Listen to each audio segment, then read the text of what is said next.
সমাজে এই যে ইফটিজিং হয়, আপনার বোনের বয়সী একটা মেয়েকে কিছু বখাটে টিটকারি করে, এই বলে সেই বলে, নোংরা কথা বলে, রাস্তায় দেখেও আপনি পাশ দিয়ে না দেখার মতো চলে যান কেন? আপনি দাঁড়ান না কেন? আপনি দাঁড়ালেই তো থেমে যাবে, কারণ সত্যের যে শক্তি তার সামনে মিথ্যা মুখ থুবড়ে পড়ে।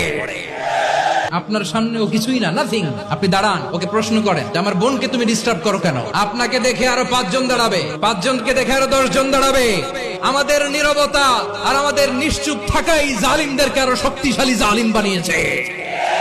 টেন্ডারবাজি, চাঁদাবাজি, দুর্নীতি, অপরাধ, দখলদারিত্ব, মজুদদারি, এগুলো সবকিছু একসাথে প্রতিরোধ করতে হবে, ঠিক কিনা বলেন?